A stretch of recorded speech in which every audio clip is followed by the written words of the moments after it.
All right, guys, what's up? It's Paul Salazar here. I am here with Francesco Foggia.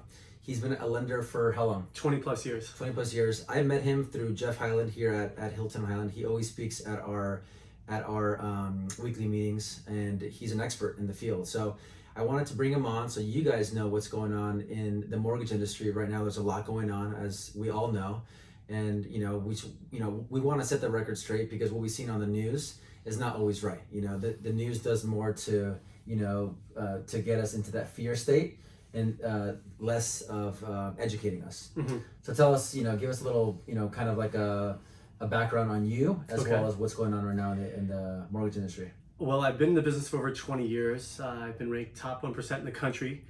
I had the benefit of, meeting Jeff Highland and Rick Hilton 8 years ago, and they brought me in as their in-house lender.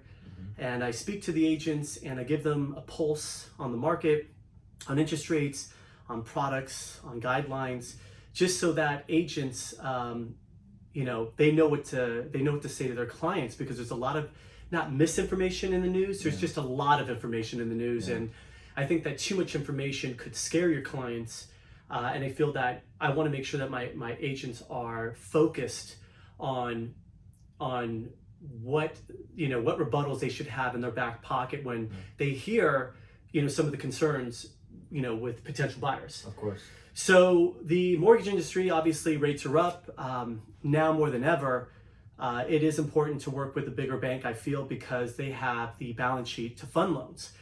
There are some mortgage companies that are going out of the market right now, unfortunately, due to liquidity issues. And it's important that when you are looking to align your buyer with a mortgage lender, that you have spent some time with them and have learned what their products are, and really get a good feel if they can really close the deal. And again, there are a lot of companies out there. I think that over time, Paul, those are gonna dry up as well, and you're gonna start seeing really the big boys in the game, because like I said, sure. balance sheet is important. They have to be able to fund the loans. They need to be able to lock the rates, extend the rate locks. At the office meeting this past week, there was a statistic that 14.9% of transactions in the last 90 days have canceled. I was just going to mention that, yeah. So Right. A lot of cancellations. There's a lot of cancellations. Yeah. There's a couple of reasons why. Yeah, rates have gone up. Secondly, what happens is these mortgage companies will place a loan with an institution, and some of these institutions are going out. And so, or they're freezing their wholesale line. These mortgage companies, they get wholesale lines of credit that they lend on. So what happens is these loans, they can't take that loan to that investor, so they have to take it to another investor who may have a higher interest rate. And guess what? Buyers are like, no, I can't afford that higher payment. I have to back out. Yeah. So there's a lot of that going on right now. But overall, the mortgage industry, right now we're seeing, because of inflation, they're raising rates. And I feel like rates will continue to tick up.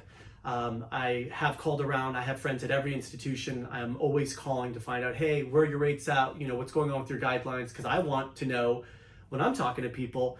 And I've seen rates hover between the low fours on a 30-year fixed jumbo to 6% on a 30-year fixed jumbo, which that's a huge range. And the bigger banks are the ones with the lower rates, because the smaller institutions, they have a higher margin that they need after they borrow money. They have to make their money. They have to pay their staff. They have to pay for their overhead right now. So they have to make more on these deals versus these bigger banks that have other avenues, streams of income that they can see longer term, saying, okay, we're gonna be able to weather this storm. So again, I worked for a very long time with the smaller institutions, the names that names that you see on TV, but I went to a bigger bank because I wanted to make sure that I'm going to be able to fund loans. I had the product, I had the leverage, and I had a good reputation behind me. So what's happening with all those buyers that are now canceling? They're still interested in buying, but they are now saying to themselves, well, rates are going up. Historically, values come back down. Yeah. Historically. Historically. But again, where are you buying? there's a couple of, we're talking to agents or are we talking to buyers? Anybody. Okay. Like buyers, sellers, people that own houses as well. Okay. Because they may want to know what's going on. Like, should I sell now? Should I wait? Is the mortgage industry going to really affect the value of my house? And it may. We don't know. Like you said, historically, when rates go up, prices go down. Right. But right now, there's so little inventory in the market that really is the main reason why we're still seeing house values go up. Right. So, I was just going to touch on that. Yeah, So it's simple supply and demand. Exactly. Limited supply, steady demand. Before we had crazy demand, but we have steady demand still. Mm-hmm. I still, I've read a lot of articles. I do a Mm-hmm. lot of reading. I talk to a lot of people.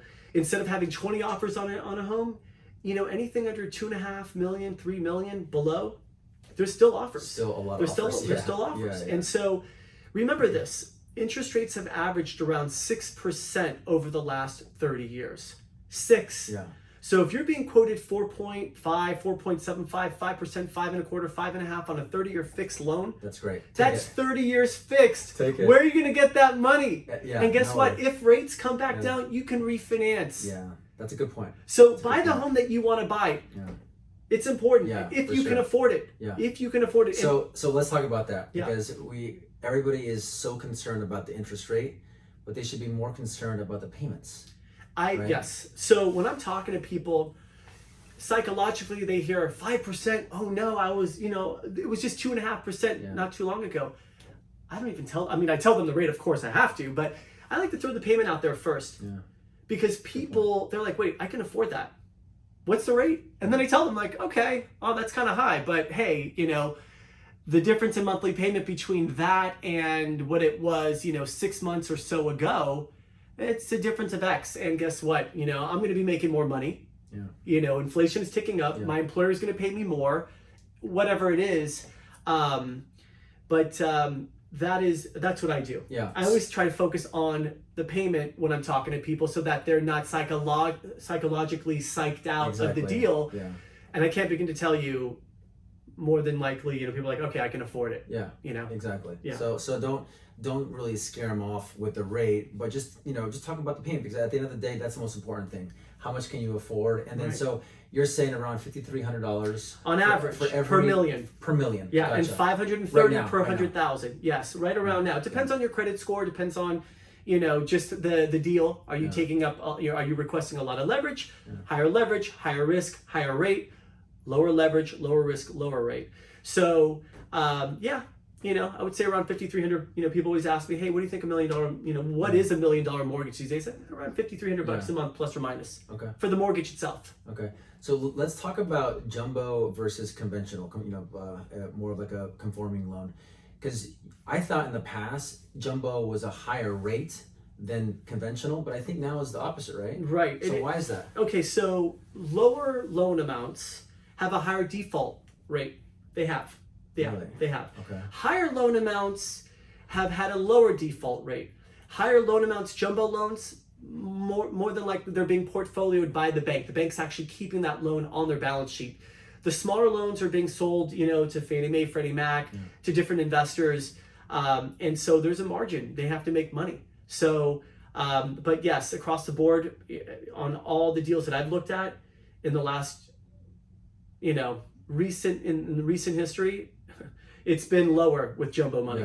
Yeah. The conventional loans are great because conventional loans you get a lot of leverage if you need it. There's more options, less underwriting critique. But in Southern California, West Side, you're not seeing anything for under $1 million. No, you're not. And Nothing. the conforming loan limit now, the high balance conforming loan limit, there's two conforming loan limits. There's the normal conventional conforming loan limit, I believe of 674, I believe it is, right? Approximately, that's the loan amount. And then there's 970,800. So those are the two. Above that, that's considered jumbo. It's been a while since I've done a loan below 674, but I've done between 674 and 970. The good news is if the loan amount is between 674 and 970, still conventional loan, if the pricing, if the interest rate compared to what it would be, because there's conventional and then there's jumbo, right? if it's between, and this is a little detailed, but I want you guys to know this, between 674, and I'm gathering my thoughts, 674 and 970, if that rate for under the conventional model is really high compared to what it would have been jumbo, most banks will give you the jumbo pricing because it's still above 674. Okay.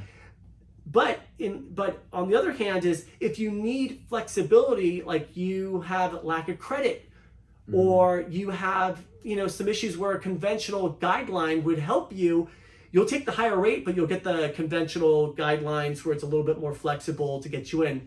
But more than likely, most of my deals, typically condo, I'm able to price them as jumbo to get them the lower rate. And these buyers of mine don't have any issues with credit, income, assets. They don't need any kind of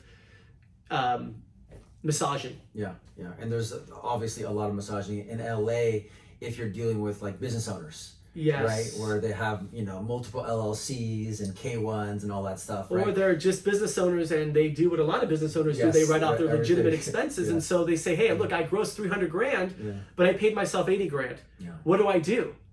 There are brokers out there that will do bank statement loan programs. They'll look at the last 12 months of your bank statements, your business bank statements, and they'll give you a loan based on that. I don't do those loans, but I do know a lot of people who do those, and that's really popular these days. So I know what was really popular was the interest-only loans, and I actually like those loans because I'm the believer, at least myself personally, that, you know, when you buy a house, you're really making money on the appreciation of the house, not on paying down the mortgage, right? So are those still popular right now? Oh yeah, absolutely, and they're still available. There are certain banks that have higher underwriting guidelines.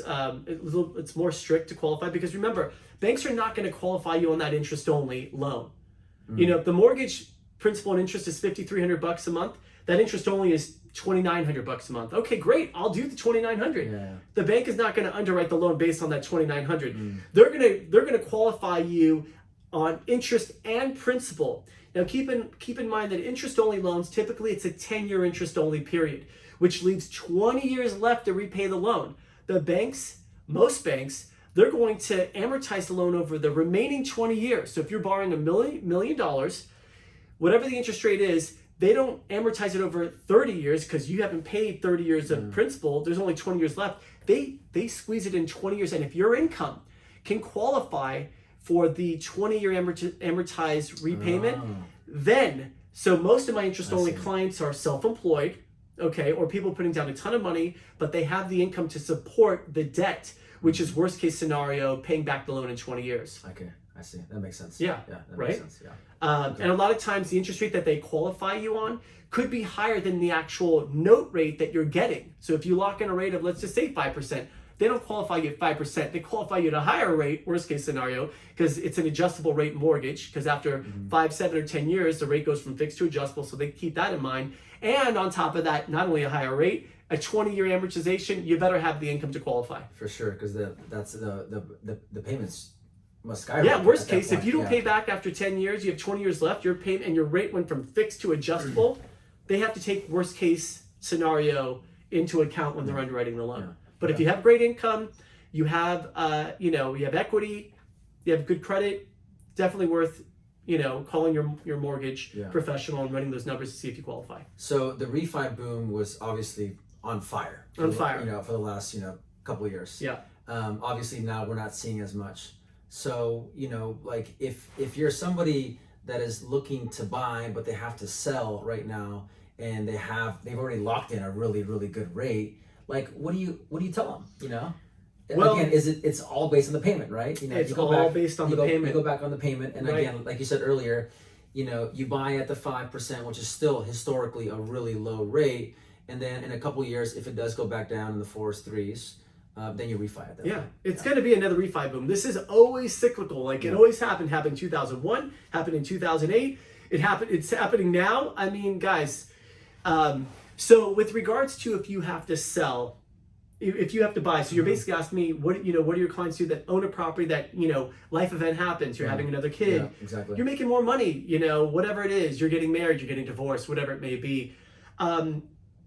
Remember this, what I tell people is get your home photographed, get your home listed, have Paul list it and see, what kind of bites you get. You don't have to agree. Yeah. But, the investment you make is, okay, we have to get this photographed. We have to make sure that, we price to sell, right? And then you say, okay, wait, I got people that are interested. I don't even have a property in mind.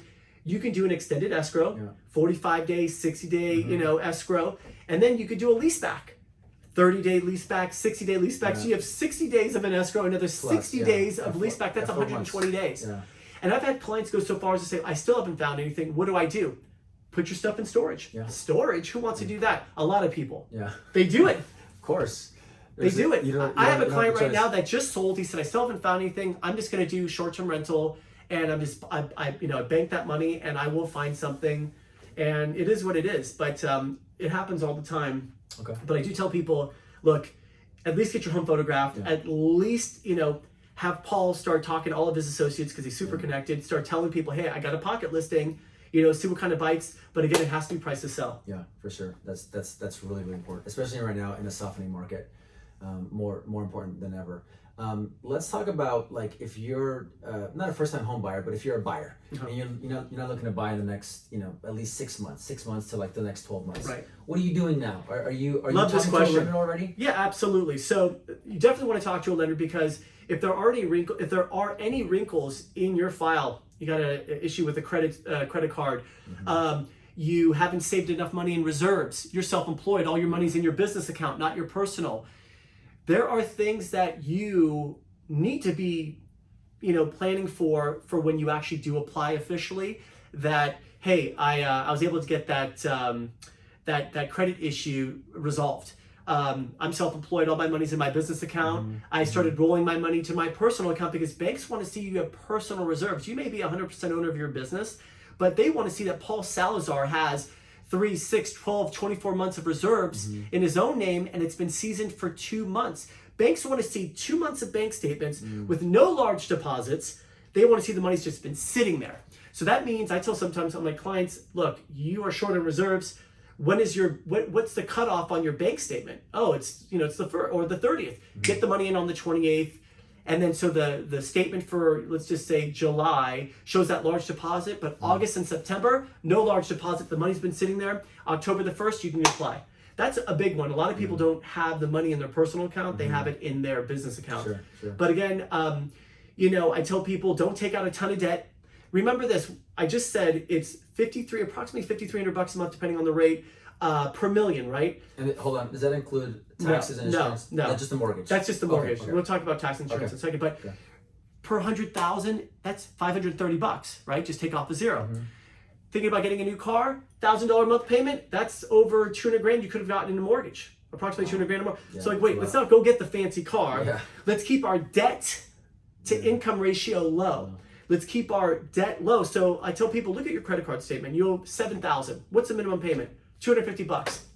That's $50,000 in mortgage you could have gotten. So pay down your credit card if you can. And if you can't find, don't jack it up, because you want to keep your debt to income ratio low. $530 per month per 100,000 for mortgage. It's important to keep your DTI low, DTI, debt to income ratio. I tell people who have only one credit card, you need to have established credit. And banks want to see that you have at least, look, conventional loans, like I'd mentioned, the conventional loans, there's a lot more flexibility, but on jumbo, most banks want to see 2 to 3 established lines of credit. I have clients that are so wealthy, they're like, I don't even have a credit card. I'm like, you got to go get one. Or I only have one credit card in Amex. You got to go get another one.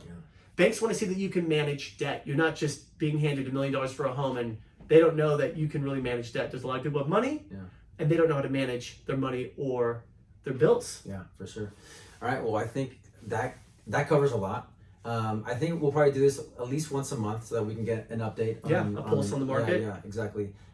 Any last thoughts about what's going on in the industry, or for buyers or sellers? Or look, if you're in Southern California, anything under $3 million is still selling, so long as it's priced, aggressively. People have asked me, what kind of income do people show on their tax returns to actually qualify for $1 million home? And I've looked at tax returns and I see it's around that, 175 to 200K, mark. So there's a lot of people making that kind of money. Attorneys, a lot. Entertainment, there's a lot of people. And that's one person That's one person, not two people, husband and wife, wife and wife, whatever it is. Yeah. So that's per million. So there's a lot of people making a lot of money in Southern California, which means the demand It's still really, is steady. really hot. Yeah. And one last thing, actually, Yeah. when the market tanked back in 2008 and before, remember, banks were not underwriting like they do now and like they have been for the last 10 plus years. You've had to show income, assets, credit. Before, they were just writing checks to fund loans. Yeah. So I don't anticipate seeing a huge drop. No. Everyone I've talked to says no way, No. because you've actually had to show evidence, the ability to repay the loan over the last 10 plus years. So everyone who actually has bought in the last 10 plus years has had to qualify, legitimately qualify. So and not only that, but they typically put at least 20% down, and they've gained how much ton of equity. You Yeah, know, they're not I mean- walking away I from mean, that. You know, they No. probably gained since 2012, like a decade ago, 80%. Like if you think about maybe 10% every single year over the last decade at least. Yeah. You So know, no I one's mean, walking away from that. no, So don't no. think that, oh my God, I think values are going to go down. What do you think they're going to go down? Maybe 5%, maybe 10% in Yeah, Southern California. yeah. Fine. Get into escrow and try and negotiate that. Yeah. That's what I would say, Yeah, Paul. for sure. Just go in there. Submit an offer. Yeah. If you get it accepted, terrific. Yeah. You lucked out. That's a really good point, because I think a lot of people think it's going to go down 20-30%. I'm like, no way. Even in the worst market, it went down. I mean, in 08, 09, and 10, I think it went down. What was it like? Is it like in the teens? But like that was like the worst that we've ever seen. They were giving away money then. Yes, People didn't yeah, they didn't actually have the income. They were doing the pick-a-pay loans where they were paying the 1%, or just interest only. But again, those were old times. We're talking about new times. Remember, law of supply and demand. Limited supply, steady demand. There's a lot of people still making a ton of money. I tell all my agents, I'm like, go after first, second, third year attorneys. I think that's a great demographic because they actually have income, and they have their W-2, easy qualifiers. And they paid off their student loan. Well, no, they're all in debt. A lot of them are still in debt, but whatever. Bottom line is, it's still a healthy market. Yeah. We'll continue this, for sure. month after month, and if you guys have any questions, make sure to leave a comment. Yeah. And then you can reach out to Francesco. Yeah, I'm happy to help. And Paul is a really good agent. He's very serious about his business. He's very organized, and you're doing a good job, brother. Thanks, man. Yeah. Thanks, guys. See you guys later.